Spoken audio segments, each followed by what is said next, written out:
Bonjour chers amis auditeurs et auditrices, c'est Hervé Chesville à l'antenne, heureux comme d'habitude de vous retrouver pour notre rendez-vous hebdomadaire Panorama Info. Depuis quelques jours, Israël bombarde le territoire de la République islamique d'Iran et cette dernière tente quotidiennement d'envoyer des missiles contre le territoire israélien. Le but des Israéliens est d'anéantir les tentatives de l'Iran pour fabriquer des armes atomiques. Officiellement, l'Iran ne cherche qu'à développer son industrie nucléaire à des fins civiles. Mais personne n'est dupe, et certainement pas les Israéliens. Or, le régime des Mollahs, qui ne reconnaît pas Israël, proclame depuis longtemps son intention d'éradiquer ce qu'il appelle l'entité sioniste, c'est-à-dire Israël. Pour ce pays, le danger était donc bien réel et même certainement imminent. Il a donc déclenché ce qu'il est convenu d'appeler une guerre préventive contre l'Iran. Dans cette émission, je ne vais pas revenir sur le bien fondé ou sur le déroulé de cette nouvelle guerre. Nos auditeurs reçoivent suffisamment d'informations sur ce sujet dans tous nos grands médias. Je me contenterai d'aborder deux aspects du régime de Téhéran, deux aspects particulièrement horribles qui font que pour ma part, je n'éprouve pas la moindre sympathie pour le régime en place à Téhéran depuis 1979. Il s'agit, le premier aspect, il s'agit de l'application de la peine de mort et, second aspect, du terrorisme d'État pratiqué par ce régime. La peine de mort en Iran est largement appliquée, souvent pour des crimes non violents, et le pays est l'un des plus grands exécuteurs au monde, avec des milliers d'exécutions chaque année.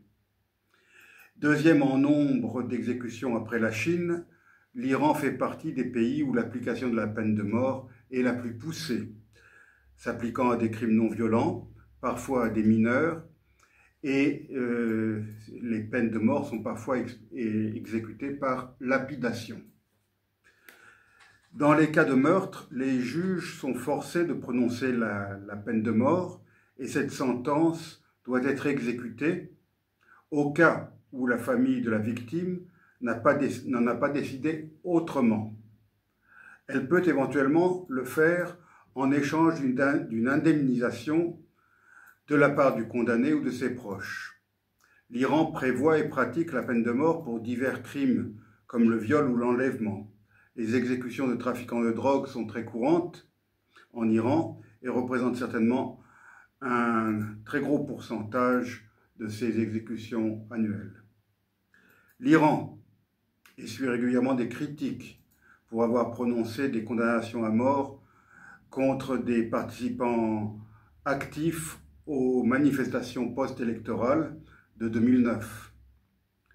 En juillet 2009, 13 membres présumés du Jundallah ont été exécutés à la suite du premier attentat suicide revendiqué par ce groupe baloutche contre une mosquée chiite. Rappelons que l'Iran est un pays à majorité musulmane chiite, mais que les baloutches qui vivent au sud-est du pays sont des sunnites.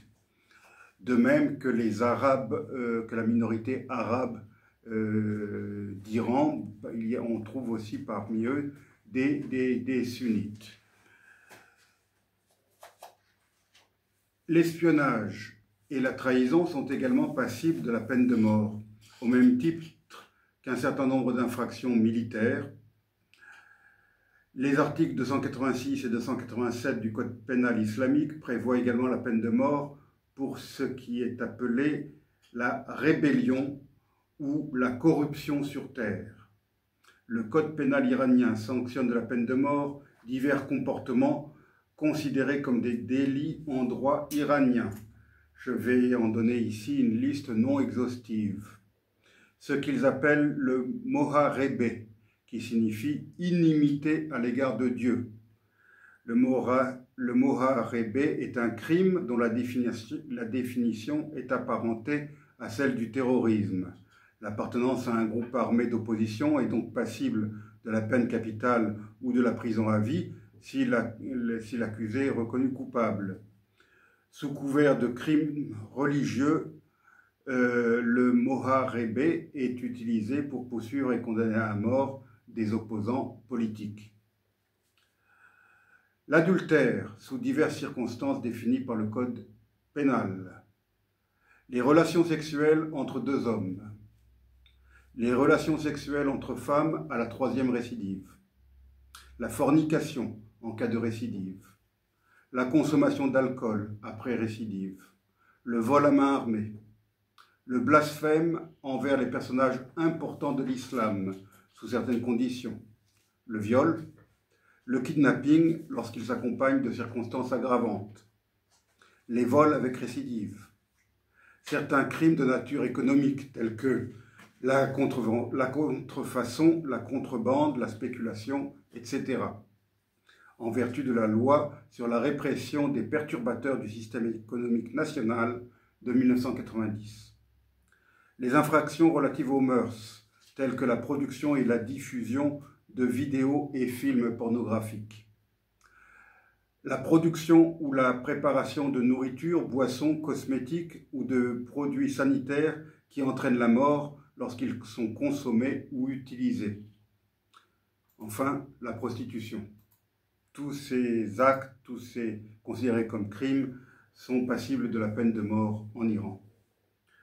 En décembre 2002, l'ayatollah Shahroudi, à la tête du pouvoir judiciaire, aurait adressé aux juges une directive leur demandant de suspendre les lapidations, en les incitant à choisir d'autres formes d'exécution, telles que la pendaison.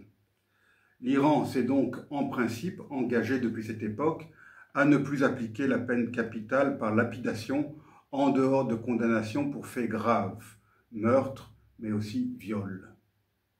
Si l'adultère reste officiellement à ce jour un crime passible de la peine capitale, celle-ci n'est théoriquement plus requise dans les faits d'adultère isolés. En revanche, elle reste requise quand l'adultère est associé au meurtre ou pour certaines formes aggravées comme le viol et concerne autant les femmes que les hommes, même mineurs au moment des faits. Le Code pénal islamique ne mentionne pas explicitement l'apostasie, c'est-à-dire le changement de religion, la sorcellerie ou l'hérésie.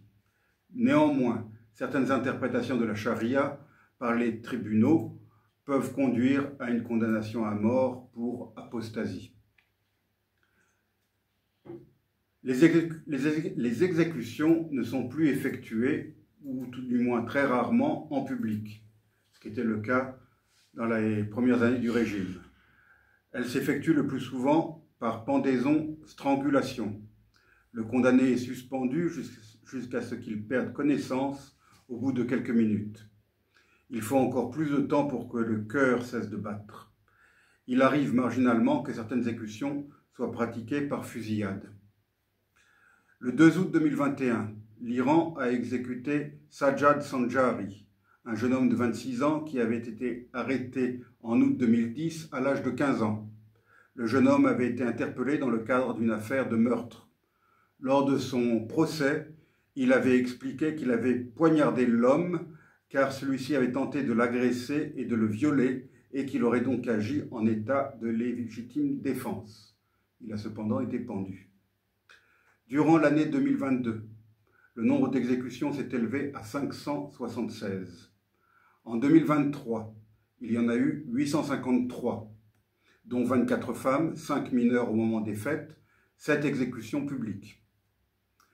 Le 6 mai 2023, Habib Shahab, citoyen irano-suédois, a été exécuté par pendaison pour son rôle dans la direction du groupe Harakat al-Nidal, à qui l'Iran reproche des actions terroristes ayant tué ou blessé plus de 450 citoyens iraniens, dont l'attentat d'Avaz, qui pourtant avait été revendiqué par l'État islamique. Le 8 mai 2023, Youssef Merdad et Sadrollah Fazeli Zahre ont été pendus pour avoir animé des chaînes Telegram islamophobes. Il était reproché à ces deux hommes l'insulte au prophète et l'insulte à des choses saintes. Sadrollah Fazeli Zahre était en plus accusé d'apostasie originelle, d'insulte à la mère du prophète, de profanation du Coran et de publication d'images privées d'autrui sans consentement. Selon un rapport d'Amnesty International, les exécutions en 2023 ont visé de manière disproportionnée la minorité ethnique baloutche d'Iran, laquelle représentait 20% des exécutions recensées, alors que cette minorité ne représente que 5% de la population iranienne. Il semblerait que la minorité kurde ait été également particulièrement visée. Les exécutions sont parfois collectives. Ainsi, le 7 août 2024, 29 personnes sont pendues, dont 26 lors d'une exécution collective dans la prison de Gezel Hessar à Karaj. Entre 2010 et 2024, 241 femmes ont été exécutées, 114 pour meurtre et 107 pour des affaires de drogue. Parmi ces 241 femmes, 31 ont été exécutées en 2024, ce qui constituerait un record depuis 2008, d'après l'ONG Iran Human Rights. Le 17e rapport annuel sur la peine de mort en Iran, publié conjointement par Iran Human Rights et l'association ECPM, Ensemble contre la peine de mort. Ce rapport donc révèle une effroyable escalade dans l'application de la peine de mort par la République islamique en 2024. Au moins 975 exécutions ont eu lieu, soit environ 3 exécutions par jour. Cela représente une augmentation de 17% par rapport aux 834 exécutions enregistrées en 2023. Parmi les personnes exécutées en 2024, il y avait au moins 31 femmes, au moins un mineur figurait parmi les personnes exécutées et les cas de 3 autres mineurs faisaient toujours l'objet de vérification au moment de la publication du rapport. Au moins 2 manifestants ont été exécutés pour des accusations de meurtre. Au moins 31 personnes, dont 9 prisonniers politiques kurdes et un dissident politique enlevé dans un pays voisin, ont été exécutés pour des motifs liés à la sécurité. Cette augmentation représente le nombre le plus élevé d'exécutions jamais enregistrées en Iran depuis 2008. Au fil des pages, le rapport démontre que la peine de mort est un outil essentiel de la répression politique mise en place par le régime iranien. Au moins 534 exécutions en 2024 et plus de 5075 exécutions depuis 2010 ont été basées sur des condamnations à mort prononcées par des tribunaux révolutionnaires, c'est-à-dire par des tribunaux d'exception. Comme le souligne Mahmoud Amiri Moghadam, directeur d'Iran Human Rights, je le cite, « Ces exécutions font partie de la guerre que mène la République islamique contre son propre peuple pour se maintenir au pouvoir. » Je voudrais maintenant aborder la question du terrorisme d'État. Depuis la révolution islamique de 1979, le gouvernement de la République islamique d'Iran a été accusé par plusieurs pays d'entraîner, de financer, d'armer et d'abriter des groupes terroristes tels que le Hezbollah du Liban, le Hamas de Gaza, d'autres groupes palestiniens tels que le Djihad islamique et le Front populaire pour la libération de la Palestine, FPLP. Tous ces groupes sont considérés comme terroristes par de nombreux pays, ainsi que par des organisations internationales telles que l'Union européenne, l'ONU et l'OTAN. Mais l'Iran les considère comme des, entre guillemets, mouvements de libération nationale. Ces groupes sont utilisés par l'Iran au Moyen-Orient ainsi qu'en Europe pour provoquer l'instabilité, étendre l'influence de la révolution islamique et perpétrer des actes terroristes contre des cibles occidentales. Les forces spéciales iraniennes, connues sous le nom de forces Quds, Quds ça veut dire Jérusalem en arabe, cette force Quds fournit des armes, de l'entraînement et un soutien financier à de nombreux mouvements politiques et milices au Moyen-Orient, en particulier à Bahreïn, en Irak, au Liban, dans les territoires palestiniens, en Syrie et au Yémen. L'histoire du terrorisme étatique de la République islamique remonte en fait au 4 novembre 1979, l'année même de la fondation de ce régime obscurantiste, lorsqu'un groupe de soi-disant étudiants radicaux avait envahi l'ambassade des États-Unis à Téhéran, au mépris de la Convention de Vienne régissant les relations diplomatiques, pour prendre en otage le personnel diplomatique se trouvant dans l'ambassade. Cette interminable prise d'otage téléguidée par l'appareil d'État iranien, sans précédent dans toute l'histoire de la diplomatie, avait duré plus d'1 an, jusqu'au 20 janvier 1981. Et il avait sans doute aussi coûté sa réélection au malheureux président Jimmy Carter. Depuis, le caractère terroriste du régime ne s'est jamais démenti. Je voudrais citer ici quelques exemples, je n'ose pas dire frappants. Le 11 août 1982, un attentat à la voiture piégée a été perpétré devant l'ambassade d'Irak à Paris, alors que l'Irak de Saddam Hussein et l'Iran de Khomeini se livraient à une guerre sans merci. Le 7 février 1984, le général Gholam Ali Oveissi et son frère Gholam Hossein ont été abattus rue de Passy à Paris. Ce général iranien avait été le chef d'état-major de l'armée iranienne sous le régime du Shah. Ces assassinats avaient été revendiqués par l'organisation du djihad islamique, mais il fait peu de doute que le régime de Téhéran l'ait organisé. L'assassinat à Suresnes, dans la région parisienne, le 6 août 1991, de Chapour Bakhtiar, un ancien opposant au régime du Shah d'Iran, devenu le Premier ministre de la dernière chance du Shah, 1 mois avant la chute du régime impérial et le retour d'exil de Khomeini et de son arrivée au pouvoir. Bakhtiar avait été poignardé à 13 reprises, puis égorgé au couteau par 3 assassins, en même temps que son secrétaire, Soroush Katibé, à son domicile, donc à Suresnes. Son corps n'a été retrouvé que 2 jours plus après les faits. 9 hommes ont été soupçonnés et jugés le 2 novembre 1994 à la cour d'assises de Paris. 6 ont été jugés par contumace car en fuite, notamment l'organisateur présumé du crime, Hossein Sheikhatar, conseiller du ministre des Télécommunications iranien. Un des assassins, Ali Vakili Rad, dont il n'est pas prouvé que l'identité soit réelle, fut arrêté en Suisse le 21 août 1994, puis extradé en France. Il a été condamné à la réclusion criminelle à perpétuité avec une peine de sûreté incompressible de 18 ans. Pendant son procès, il a admis avoir été envoyé par le gouvernement iranien pour assassiner Chapour Bakhtiar. Ali Vakili Rad a été libéré le 18 mai 2010, au surlendemain de la libération de la Française Clotilde Reiss, retenue en Iran. Dans cette affaire, un ignoble assassin a donc été libéré en échange de la libération d'une universitaire injustement emprisonnée par le régime iranien. Le pire dans ce sordide assassinat est que 14 ans plus tôt, le 18 juillet 1980, Chapour Bakhtiar avait échappé de peu à une première tentative d'assassinat à son domicile de l'époque, situé à Neuilly-sur-Seine. Ce premier attentat avait coûté la vie à une voisine de palier, ainsi qu'à un policier.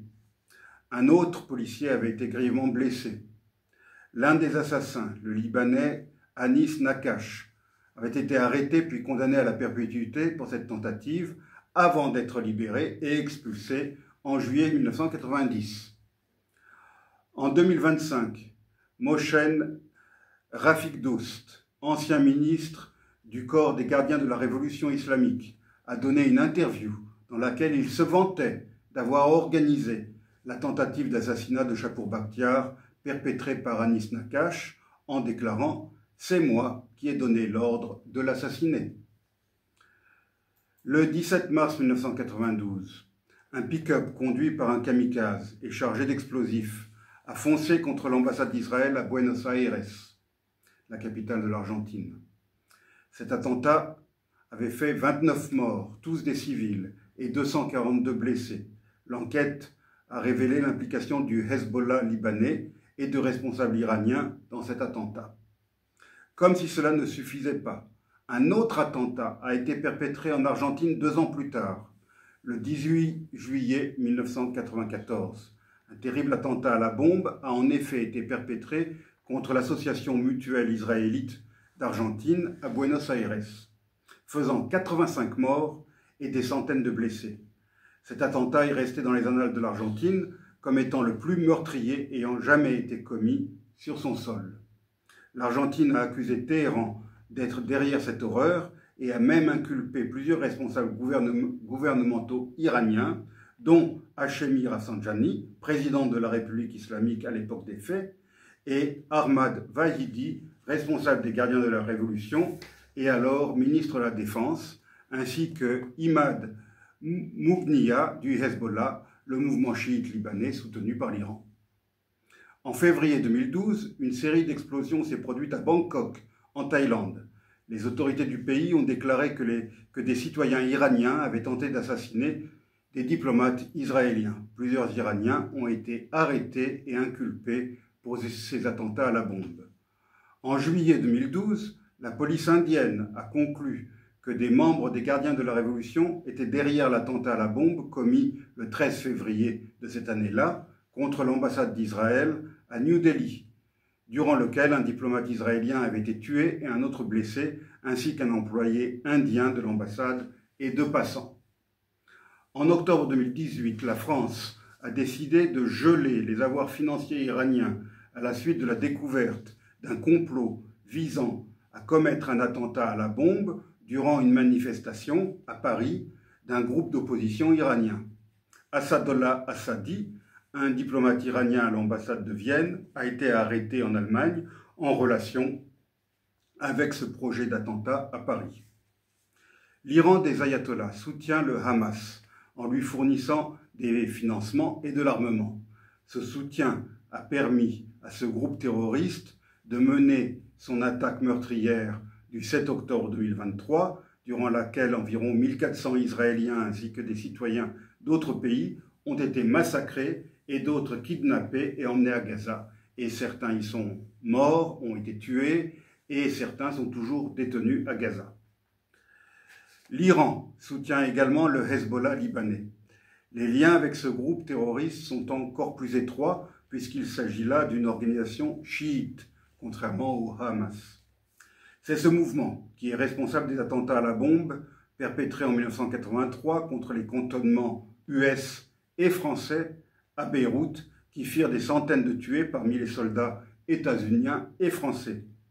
Au gré de la guerre civile libanaise, le Hezbollah est devenu un véritable État dans l'État et sa milice est devenue plus puissante et mieux équipée que l'armée libanaise elle-même. Ce pays sert donc de base arrière pour mener des attaques contre le nord d'Israël, ce qui a provoqué plusieurs interventions militaires israéliennes au Liban, avec les conséquences tragiques que l'on sait. L'Iran soutient aussi financièrement et militairement les Houthis du Yémen, qui contrôlent une grande partie de ce pays, y compris la capitale Sanaa. Depuis le 7 octobre 2023, cette milice lance des missiles contre Israël et contre des navires passant dans la mer Rouge, mettant à mal le commerce international transitant par cette mer et par le canal de Suez. La peine de mort m'a toujours fait horreur, que ce soit en France autrefois ou en Iran depuis 1979. Je considère également que le terrorisme est une menace existentielle pour le monde entier, sur tous les continents. Pour ces deux raisons, fondamentales à mes yeux, je n'ai pas la moindre sympathie pour le régime en place en Iran depuis 1979 et je souhaite au peuple iranien, en particulier aux femmes iraniennes, de pouvoir retrouver sa liberté le plus rapidement possible, une fois que les ayatollahs auront quitté la scène politique iranienne, de gré ou de force. Que l'on ne compte donc pas sur moi pour condamner l'action menée par Israël contre le régime iranien. Les peuples israéliens et iraniens entretenaient autrefois des relations amicales et ces derniers jours, de nombreux juifs et opposants iraniens sont descendus ensemble dans la rue, dans les grandes capitales, pour dénoncer le régime des mollahs, brandissant le drapeau à l'étoile de David et le drapeau frappé du lion impérial persan. J'espère que la paix entre les deux pays va revenir au plus tôt. J'espère aussi que le régime obscurantiste et meurtrier au pouvoir depuis 46 ans va disparaître sans que l'Iran ne plonge dans une guerre civile. L'ancienne Perse est une vieille civilisation. Elle mérite beaucoup mieux que ces vieux enturbanés qui prétendent incarner la nation iranienne. En vous laissant, chers amis auditeurs, je voudrais vous faire écouter un chant patriotique iranien, mais qui date de l'époque précédente, c'est-à-dire de l'époque du Shah d'Iran. Et je vous dis à la semaine prochaine.